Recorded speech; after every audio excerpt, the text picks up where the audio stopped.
Y'all know what's going on. It's time for another episode of Doing Time with Joe. I'm your host, Joe Baker, and welcome to the show, y'all. Today, I'm going to be answering my Utah Pen Pal student's question. She had a few questions for me, and for those of you that don't know, maybe listening to this particular episode, and you see on our Utah Student Reply, let me explain to you what I'm doing. Every year, a few times a year, I pen pal with a student out in Utah. We're not going to name the university or anything like that, but they're from Utah, and it's a beautiful program where the professor, Dr. McKenzie, she gets these students together, and all the students in the class, they very, very serious, poignant questions about our experiences and things like that, right? I think it's a beautiful program. And I've been fortunate enough to participate in this program for a few years now, but because I have a podcast, I don't write back, I just do a show about it, and then they get to listen to it. And this time around, I have a student named Natalie. What's up, Natalie? And she normally would have me and Michael both sitting and answering these questions, but unfortunately, Michael is not going to be here today. Some unforeseen circumstances. So he'll be back as soon as he can on the show, but for now, it's just going to be me. And I think I can do this pretty good, so on my own. And I hope that I don't have to continue to do it like that, but we'll see how this plays out. But I got a letter from Natalie, and she was asking a few questions, and I'm going to do my best to answer them in a way that's going to be helpful, and to not just her, but to anybody that's listening. And her question for me in this letter is, she said, if you are willing, would you mind telling me about the type of representation you had when being sentenced?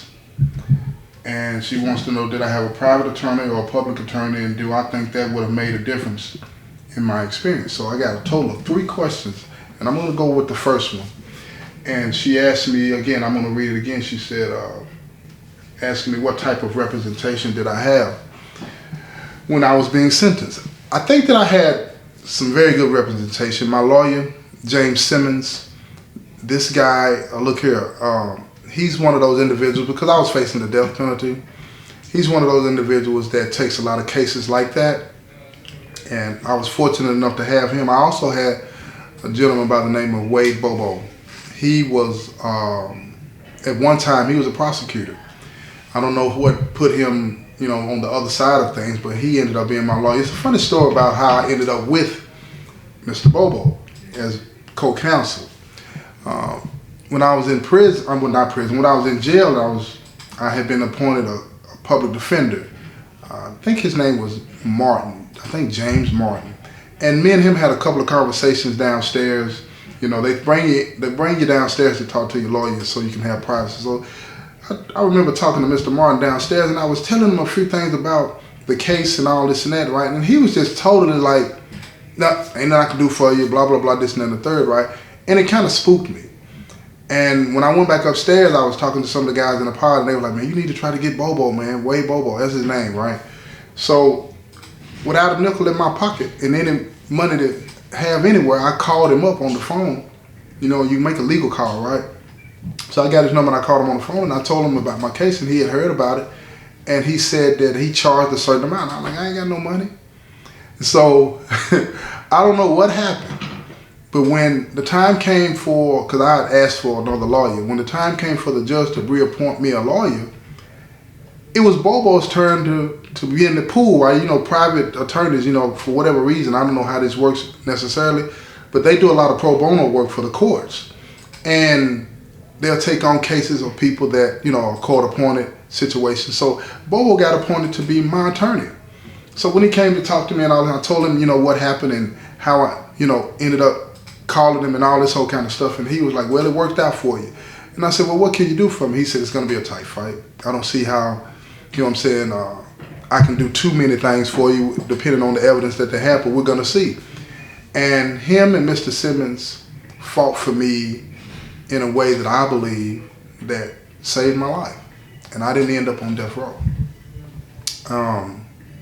It was one of those times where, people say, do you think it'll matter? Depending on the type of lawyer that you have, on the situation that you end up with, and I think it does.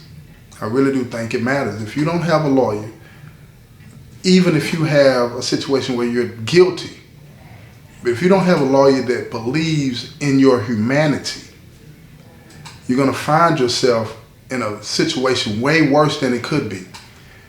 It's not about just guilt or innocence. It's about the lawyer recognizing that this person that's sitting in front of them may have done something beyond acceptable, right? Irredeemable in that matter.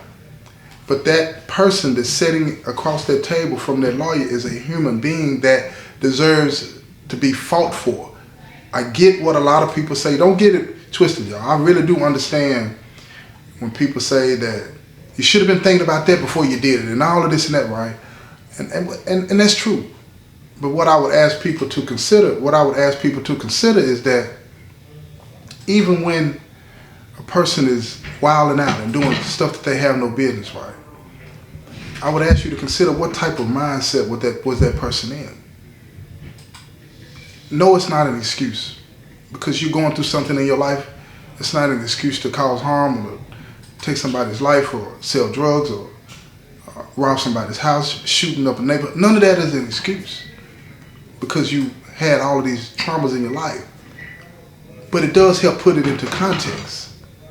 It helps put it into context, and I think that's something that's overlooked. One of my favorite sayings, I wish I knew who said it, but I don't.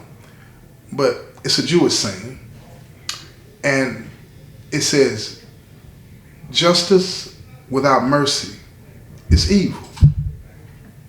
Justice without mercy is evil. And today it seems like it's all about nail them to the wall versus, okay, you got to pay for what you did, but we're going to see what we can do to help you. It's none of that. None of that. And I do in the moment understand why people are like that, because it's almost like in the moment, they're hurting, they're angry. They got to get that out. So you got to let that process play out. But at some point, if we don't start to recognize the humanity in each other, we're doomed. We're doomed. You can't build enough prisons. You can't put enough locks on the doors. You can't get enough Ring cameras on your house. None of that stuff is going to matter if people don't start to recognize the humanity in each other. It's just not. It's just not. Now, let me get to the second question. Y'all got to watch me sometime. I get to run my mouth and all this and that.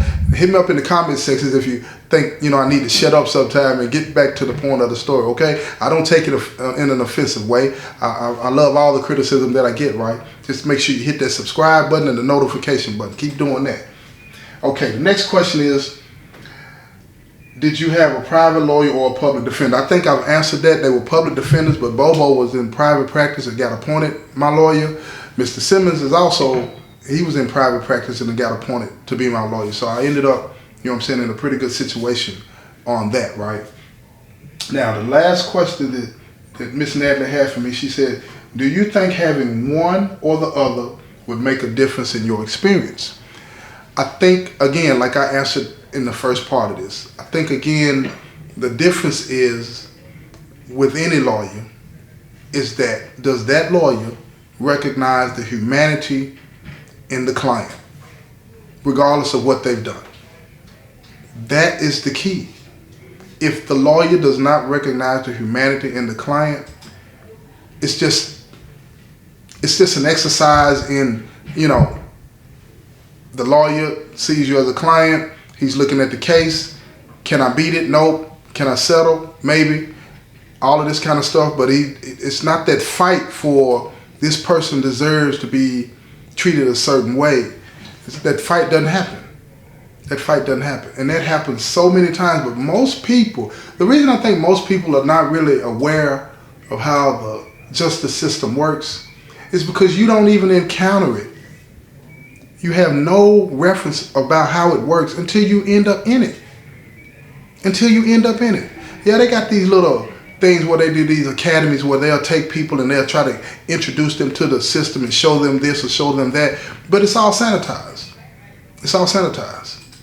Let the police stop you and you're on the wrong side or they think you're on the wrong side of it, and you're going to see how the system really, really functions. Am I anti-law enforcement? Absolutely not. I believe in law enforcement. We gotta have it. It's a necessity for a civilized society. It's a necessity. But what I do have a problem with is the accepted mistreatment of people. Yeah, sometimes do you got to be a little bit aggressive and try to get the situation under control? Absolutely. Absolutely. You got to seize control of the situation so things don't get out of hand, get worse. But we have some people that just flat out just mistreat us. And it's not because of what we've done, it's because of who they are. And if you don't have a lawyer that is willing to fight for you, people like that, they'll take advantage of the situation.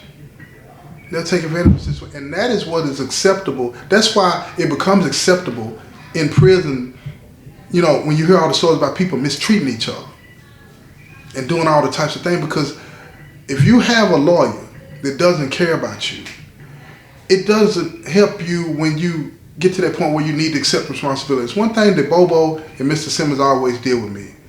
They always talked to me separate from being a client, but as a person. And they would always encourage me to, look, you're gonna have to do a lot of time. You made some bad decisions, but you don't have to continue to stay on that path. And I think that in their own way, they contributed to me doing this podcast. They don't even realize that.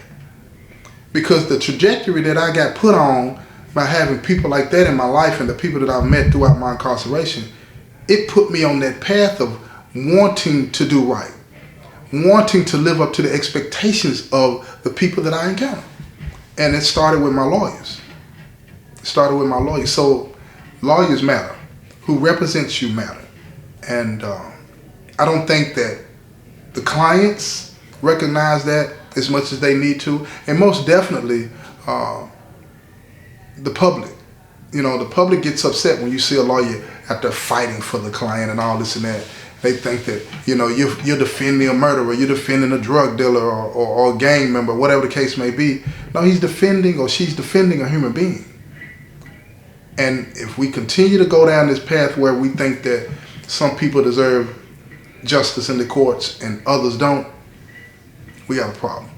But Miss Natalie, I hope that this satisfies your questions. If you have any more, of course, go ahead and send them, and I'll make sure to answer them. And hopefully Michael will be back to continue this show with me. I know that he really regrets not being here today. So with that said, look here, hit up in the comment section, all of y'all. Ask me any questions that you have. You know, it don't have to be the students from Utah. It can be any of y'all. Just hit me up and let me know if you got a question and whatnot, and I'll get right to it. This has been another episode of Doing Time with Joe. I'm your host, Joe Baker, and I say peace, y'all. I'm getting so